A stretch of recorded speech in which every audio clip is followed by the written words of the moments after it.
Have you ever seen a cargo ship in dry dock, lifted entirely out of the water for maintenance, and noticed an odd bulb-shaped protrusion jutting forward from the hull, well below where the waterline would normally sit? It looks almost like an afterthought, a rounded nose welded onto an otherwise straight bow, present on nearly every large vessel from container ships to cruise liners. It was not designed to look like anything. It was designed to solve a problem that has nothing to do with appearance. That bulb did not begin as a fuel-saving device. It began as armor, and the fact that it also saves fuel was discovered almost entirely by accident. In the early 20th century, naval engineers designing battleships were preoccupied with a specific and terrifying threat: torpedoes striking the hull below the waterline. Several navies experimented with adding a bulbous structure to the bow specifically to absorb and deflect torpedo impacts, reasoning that a rounded underwater projection would distribute an explosive force more survivably than a flat hull face.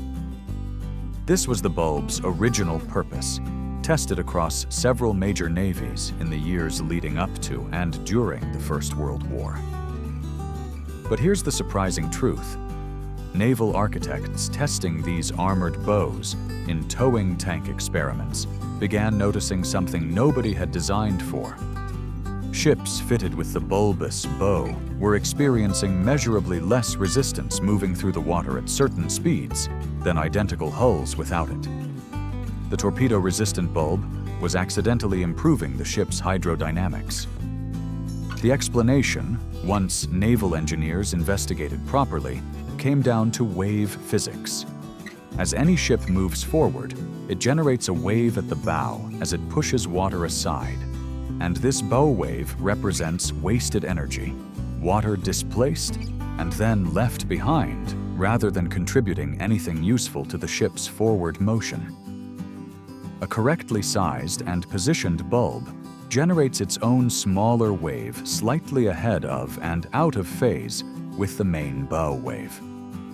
When the two waves interact, they partially cancel each other out, in much the same way that two ripples meeting at the right offset can flatten where they overlap rather than combining into a larger one.